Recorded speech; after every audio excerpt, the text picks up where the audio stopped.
नमस्कार। ज्योतिष शास्त्र में श्रद्धा और विश्वास रखने वाले सभी जातकों का पारलौकिक जगत चैनल में बहुत बहुत स्वागत है।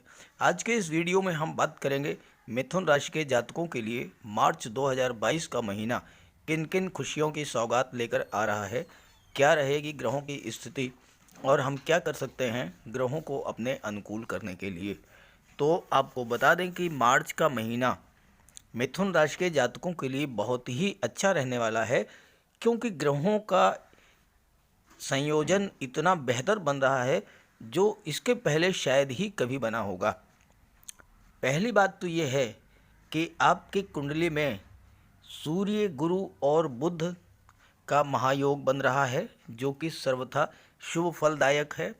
और दूसरी, आपकी कुंडली में मंगल, शुक्र और शनि का महायोग बन रहा है जो लगभग 25 माह के बाद आपकी कुंडली में बन रहा है। और तीसरी जो सबसे महत्वपूर्ण बात है वो ये है कि आपकी कुंडली में तीन तीन विपरीत राजयोग बन रहे हैं। विपरीत राजयोग इतना श्रेष्ठ राजयोग होता है कि अगर किसी जातक की कुंडली में ये राजयोग बन जाए तो जीवन में वो जो कुछ भी बनना चाहता है, जो कुछ भी पाना चाहता है, वो सब कुछ प्राप्त कर लेता है। और मार्च का महीना तो आपके लिए इतना श्रेष्ठ ग्रह स्थितियां लेकर के आया है कि आपकी कुंडली में तीन तीन विपरीत राजयोग बन रहे हैं। तो इन सब ग्रह स्थितियों का मिथुन राशि के जातकों के जीवन पर क्या प्रभाव पड़ेगा, इसी का विश्लेषण करेंगे इस वीडियो में। क्या रहेगी धनागम और धन के बचत की स्थिति, संतान और शिक्षा, रोग, ऋण और शत्रुओं की स्थिति, आपका दाम्पत्य जीवन, लव रिलेशंस और पार्टनरशिप, भाग्य, धर्म, अध्यात्म और स्पिरिचुअलिटी, नौकरी, रोजगार, व्यापार, व्यवसाय और विदेश, इन सब बातों का विश्लेषण करेंगे इस वीडियो में। तो चलिए वीडियो शुरू करते हैं। तो ये है मिथुन राशि के जातकों की कुंडली। आपके लग्न के स्वामी युवराज बुध हैं जो कि कुंडली के भाग्य भाव में गोचर कर रहे हैं और सूर्य के साथ बुधादित्य राजयोग का निर्माण कर रहे हैं। और सूर्य 15 मार्च तक भाग्य भाव में है। सूर्य, बुध और देवगुरु का महायोग अत्यंत श्रेष्ठ फल देने वाला होगा। 15 मार्च को सूर्य दशम भाव में गोचर करेंगे और बुध भी 24 मार्च को दशम भाव में गोचर करेंगे और ये गोचर देवगुरु की राशि में होगा। कितना अद्भुत संयोजन है कि यहाँ पर देवगुरु, सूर्य और बुध का महायोग बन रहा है भाग्य भाव में, और कर्म भाव में बुध और सूर्य का गोचर देवगुरु की राशि में हो रहा है। दूसरा जो सबसे महत्वपूर्ण और सबसे श्रेष्ठ राजयोग बन रहा है वो है विपरीत राजयोग। जिस व्यक्ति की कुंडली में विपरीत राजयोग बन जाता है उसे जीवन में वह सब कुछ प्राप्त होता है जो वो चाहता है। और यहाँ तो मार्च के महीने में आपकी कुंडली में एक दो नहीं, पूरे तीन तीन विपरीत राजयोग बन रहे हैं। कैसे? विपरीत राजयोग किसी भी जातक की कुंडली में तब बनता है जबकि छठे, आठवें और 12वें भाव के स्वामी छठे, आठवें या 12वें भाव में गोचर करें। यहाँ मंगल छठे भाव के स्वामी हैं और मंगल का गोचर 8वें भाव में है। शुक्र 12वें भाव के स्वामी हैं और शुक्र का गोचर 8वें भाव में है। और शनि 8वें भाव के स्वामी हैं और 8वें भाव में ही गोचर कर रहे हैं। तो मंगल, शुक्र और शनि तीनों ही विपरीत राजयोग का निर्माण कर रहे हैं जो कि अत्यंत श्रेष्ठ लाभ देने वाला है वो। तो पहले मैं आपको ये समझाऊंगा कि विपरीत राजयोग का क्या प्रभाव होता है, यह व्यक्ति को कितना लाभ देता है और किस तरह से बुलंदियों पर पहुंचाता है और विश्वविख्यात बनाता है। और फिर उसके बाद बात करेंगे अष्टम भाव में मंगल, शुक्र और शनि के प्रभाव के बारे में।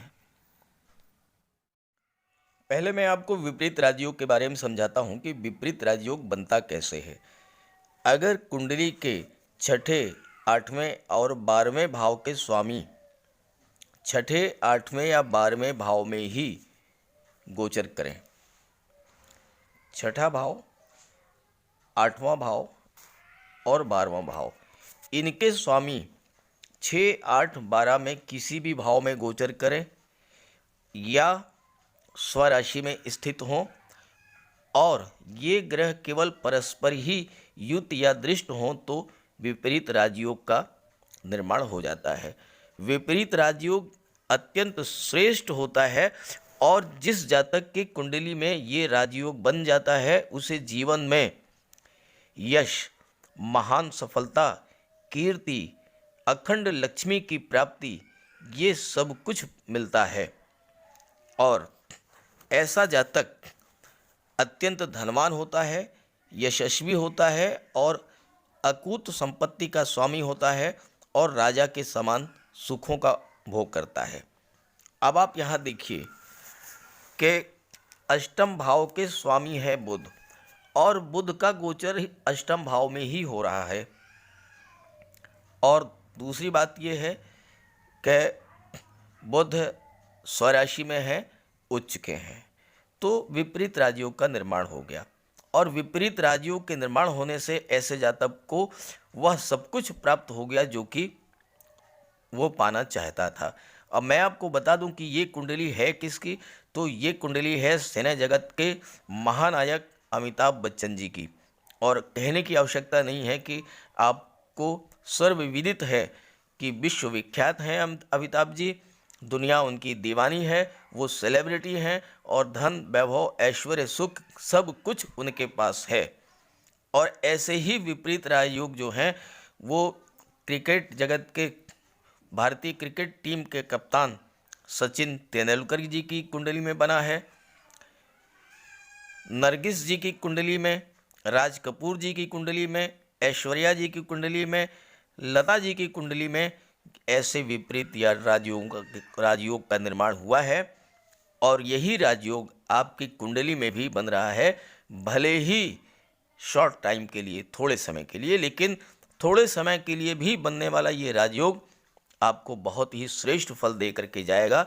तो चलिए मैं आपको समझाता हूँ कि आपकी कुंडली में ये राजयोग कैसे बन रहा है और आपको इसका लाभ क्या होगा। अब आपने विपरीत राजयोग के प्रभाव को समझ लिया होगा। अब आप यहाँ पर देखिए, मंगल का गोचर अष्टम भाव में है, मकर राशि में, और मकर राशि में मंगल उच्च के होते हैं। और उच्च के मंगल कुंडली के लाभ भाव के स्वामी भी हैं, और मंगल की दृष्टि भी लाभ भाव पर पड़ रही है।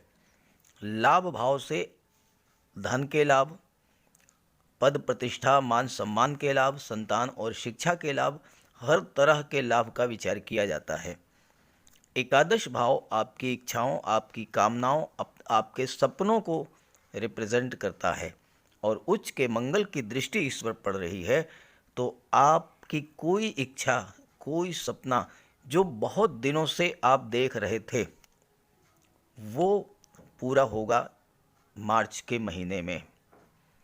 आप कोई प्लाट खरीदना चाहते थे, कोई मकान बनवाना चाहते थे, मकान खरीदना चाहते थे, कोई ज़मीन खरीदना चाहते थे, या बच्चों के शादी ब्याह करना चाहते थे, या अन्य कोई कार्य करना चाहते थे लेकिन अभी तक नहीं कर पा रहे थे, अब वह कार्य आपका पूरा होगा। मंगल अष्टम भाव में गोचर कर रहे हैं, और अष्टम भाव आकस्मिक घटनाओं का है, तो अचानक से आपको धन का लाभ होगा। मंगल उच्च के हैं और लाभ भाव पर दृष्टि पड़ रही है, तो अचानक से मोटा पैसा आपको मिलेगा, लॉटरी से, शेयर से, प्रॉपर्टी से, या किसी अन्य स्रोत से। पैतृक संपत्ति के लाभ के प्रबल योग बन रहे हैं। वसीयत से संबंधित कोई मैटर आपका अगर पेंडिंग था तो वो आपके पक्ष में आएगा, और वसीयत से प्रॉपर्टी का आपको लाभ होगा। जो लोग इंश्योरेंस के क्षेत्र में हैं उन्हें पैसा मिलेगा, मोटा पैसा मिलेगा। स्टॉक मार्केट में, या जो लोग डिफेंस सर्विसेज में हैं, या जो मेडिकल सर्विसेज में हैं, इंजीनियरिंग के क्षेत्र में हैं, ऐसे जातकों को भी अचानक धन लाभ के प्रबल योग बन रहे हैं। मंगल और शनि दोनों ही इंजीनियरिंग और टेक्नोलॉजी के कारक होते हैं, तो जो जातक आईटी सेक्टर, कंप्यूटर, मैनेजमेंट या फिर इंजीनियरिंग क्षेत्र से जुड़े हुए हैं, उन क्षेत्र के जातकों को प्रबल लाभ होगा। जो जातक real estate, property dealing, construction के क्षेत्र से जुड़े हुए हैं, उन्हें भी धन प्राप्ति के प्रबल योग बन रहे हैं। और मंगल और शनि दोनों की दृष्टि धन भाव पर पड़ रही है, तो प्रॉपर्टी का लाभ होगा, धन का लाभ होगा और साथ ही साथ धन का संचय भी होगा। धन का संचय किस रूप में होगा? मंगल भूमि के कारक होते हैं, तो आप कोई प्लाट, मकान या ज़मीन या फ्लैट खरीद सकते हैं। शनि वाहन के कारक होते हैं, तो आप 4 व्हीलर या 2 व्हीलर खरीद सकते हैं। लग्न भाव के स्वामी हैं बुध, और बुध सूर्य के साथ बुधादित्य राजयोग बना रहे हैं, तो आपको सरकारी नौकरी मिलने का प्रबल योग है।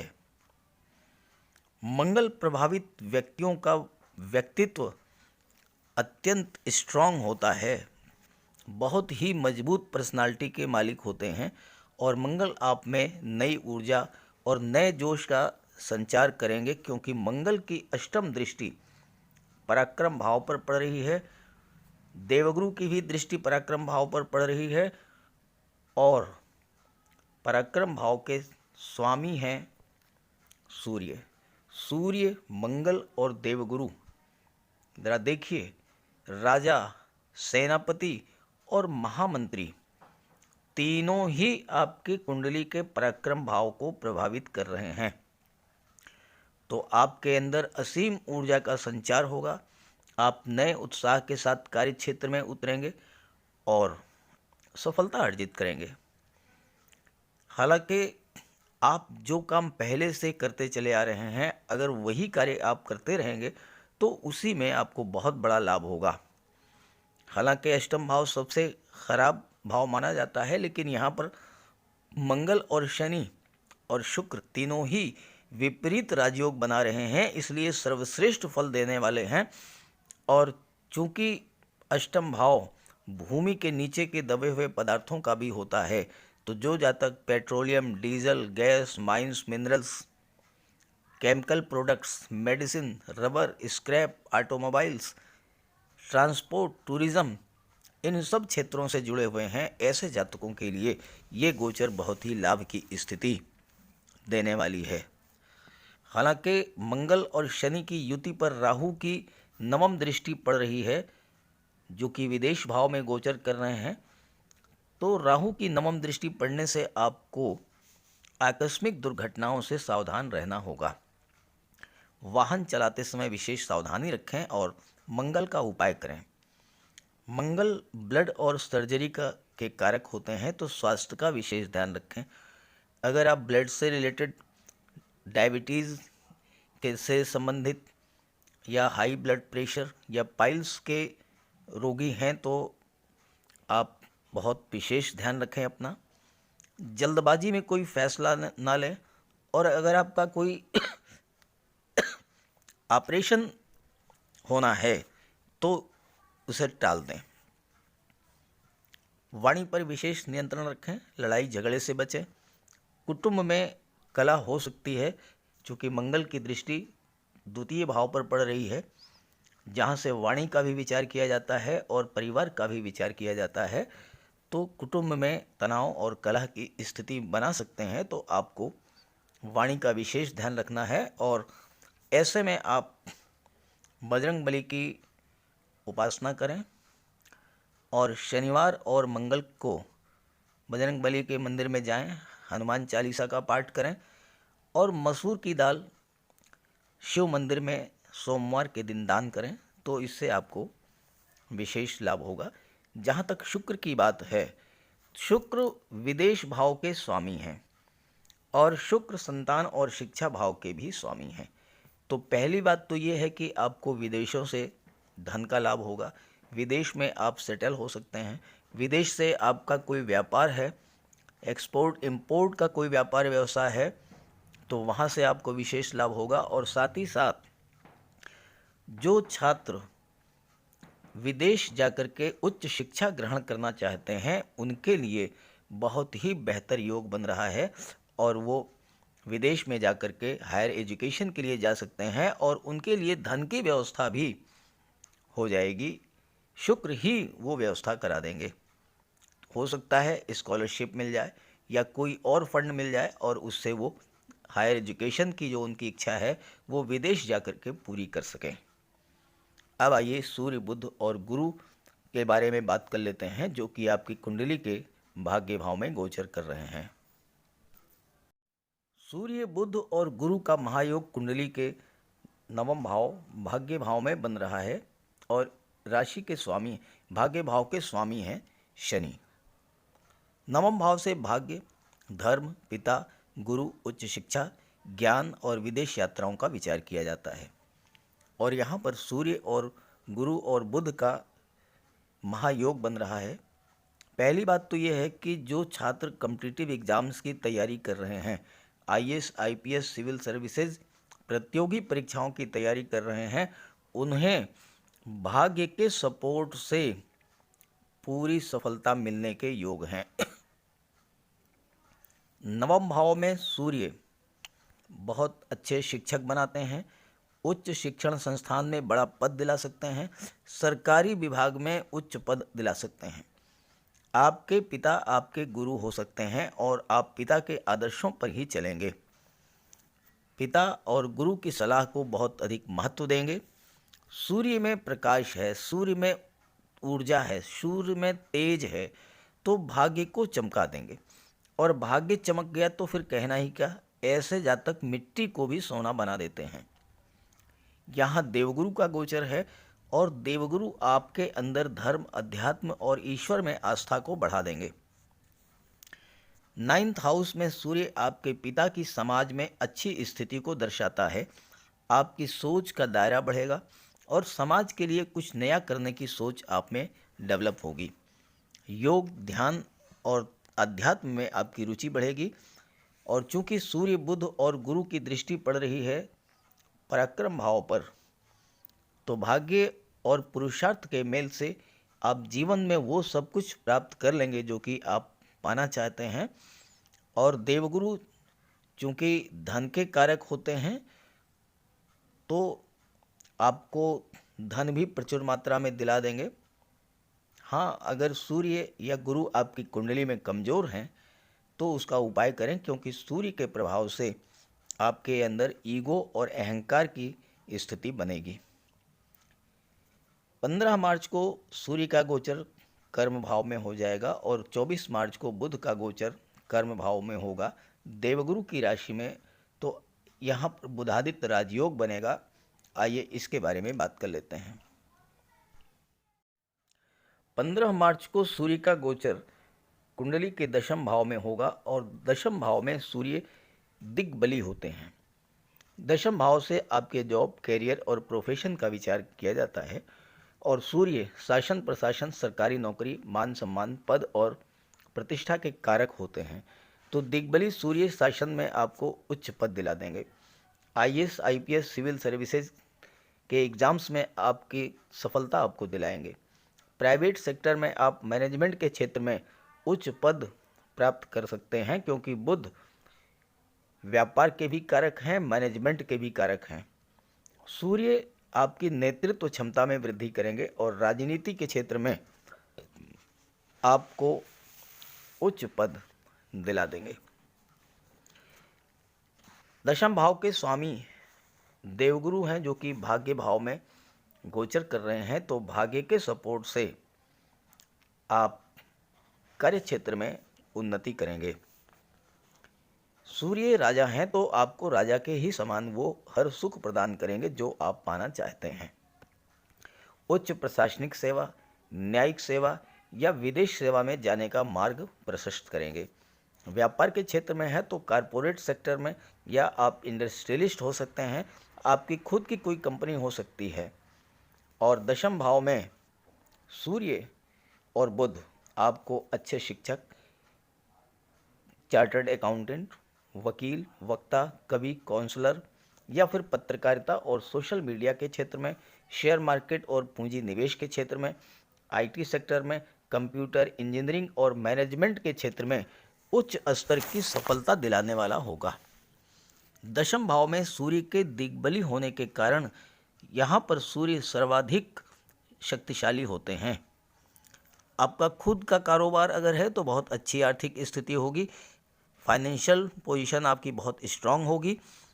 ऐसे जातक विद्वान और तेजस्वी होते हैं और जीवन के मध्यकाल में बहुत अधिक तरक्की करते हैं। हालांकि अशुभ सूर्य हैं तो सूर्य का उपाय कर लें, इससे आपको लाभ होगा। अब बात करते हैं राहु और केतु के बारे में। राहु का गोचर कुंडली के 12वें भाव में है और शुक्र की राशि में है।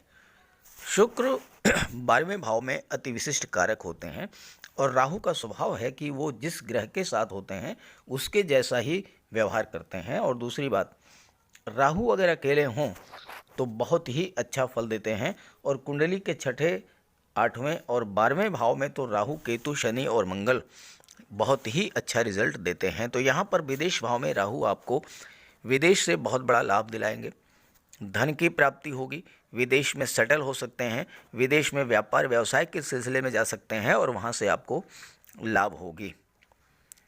यहाँ पर 12वां भाव खर्च का भी होता है, तो खर्च होगा लेकिन फजूल खर्ची नहीं होगी। नेक कार्यों में आपका धन खर्च होगा, अपने परिवार पर खर्च होगा, उच्च शिक्षा पर खर्च होगा, शादी ब्याह पर खर्च होगा, ससुराल आपकी अमीर होगी और आपको वहाँ से लाभ होगा। क्योंकि पंचम भाव के स्वामी शुक्र हैं और सप्तम भाव के स्वामी देवगुरु हैं। शुक्र और देवगुरु दोनों ही विवाह के कारक होते हैं, तो ऐसी स्थिति में इस गोचर काल में विवाह के भी प्रबल योग हैं। और अगर आपका विवाह इस गोचर काल में होगा तो ससुराल अत्यंत धनाढ्य होगी, पत्नी उच्च शिक्षिता होंगी और ज़्यादा संभावना है कि वो भी जॉब में हो या फिर कोई प्राइवेट सेक्टर में कोई व्यापार व्यवसाय करती होंगी। राहु का व्यवहार शनि के जैसा ही होता है और शनि चूंकि बहुत अच्छी स्थिति में है, इसलिए आपकी आस्था ईश्वर में बढ़ेगी, ईश्वर से आप डरेंगे, लेकिन धन दौलत से बहुत अधिक सुखी होंगे।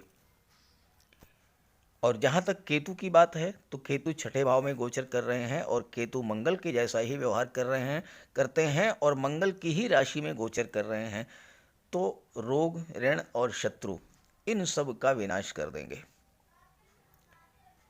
जहाँ तक चतुर्थ भाव की बात करें, सुख भाव की, तो इसके स्वामी हैं बुध और बुध दशम भाव में सूर्य के साथ बुधादित्य राजयोग का निर्माण कर रहे हैं। साथ ही साथ मंगल की और शनि की दृष्टि आपकी कुंडली के धन भाव पर पड़ रही है और मंगल भूमि के कारक होते हैं, शनि वाहन के कारक होते हैं। तो जैसा मैंने शुरू में बताया कि आपको हर प्रकार के भौतिक सुख, ज़मीन जायदाद, प्रॉपर्टी, वाहन, ये सब कुछ प्राप्त होने के प्रबल योग बनते हैं। अब आइए उपाय और सावधानियों पर बात कर लेते हैं। आपको मार्च के महीने में 3 बातों पर विशेष ध्यान देना होगा। पहली बात, शनि और मंगल दोनों की दृष्टि कुंडली के द्वितीय भाव पर पड़ रही है, वाणी के भाव पर, तो आपको अपनी वाणी पर नियंत्रण रखना होगा। क्योंकि वाणी अगर खराब हुई, चूँकि मंगल के प्रभाव से आपके अंदर क्रोध, उग्रता बढ़ेगी, तो परिवार में तनाव हो सकता है, इससे आपको बचना है, तो वाणी पर नियंत्रण रखें। दूसरी बात, मंगल अष्टम भाव में गोचर करते हैं और अष्टम भाव आकस्मिक घटनाओं का होता है और मंगल ब्लड और सर्जरी के कारक होते हैं, तो आपको वाहन चलाते समय विशेष सावधानी बरतनी होगी। और तीसरी बात, सूर्य बहुत अच्छी स्थिति में है और दशम भाव में तो दिग्बली होते हैं, तो चूँकि आपको जीवन के हर क्षेत्र में सफलता मिलेगी और सूर्य राजा हैं, तो आपके अंदर एक अहंकार, अहम, ईगो की भावना डेवलप होगी, इससे आपको बच करके रहना है। अब आइए उपायों की बात कर लें। आप पहला सवाल यही करेंगे कि राजयोग बन रहे हैं 1, 2 नहीं 3, तो फिर इसका लाभ क्यों नहीं मिलता है। इसकी वजह समझें आप अपनी जन्म कुंडली को नेट से डाउनलोड करें और उसमें ग्रहों का अंश बल देखें। मंगल, शुक्र और शनि, सूर्य, बुध, गुरु, इनका अंश बल देखें। अगर अंश बल 12 डिग्री से और 18 डिग्री के बीच है तो ये ग्रह बलवान स्थिति में हैं और आपको बहुत बड़ा लाभ देंगे। दूसरी चीज़ आपको ये देखना है कि आपके जीवन में महादशा या अंतर्दशा किस ग्रह की चल रही है। अगर आपके जीवन में सूर्य की महादशा या अंतर्दशा चल रही है तो सूर्य के जो भी प्रभाव हैं, शुभ प्रभाव, वो आपको प्राप्त होंगे।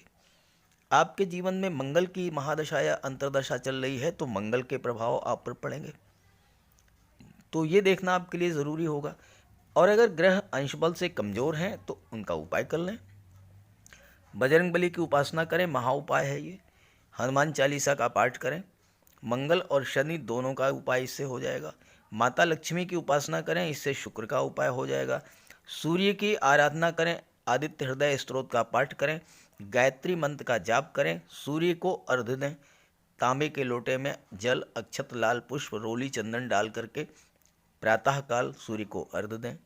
पिता का सम्मान करें, पिता की सेवा करें।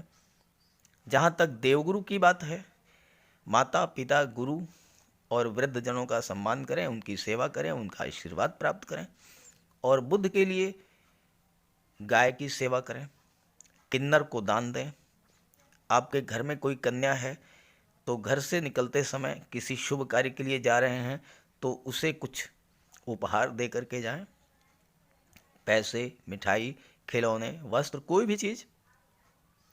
और राहु के लिए मोर पंख रखें घर में, bedroom, drawing room, main door पर, कार्यस्थल पर मोर पंख रखें।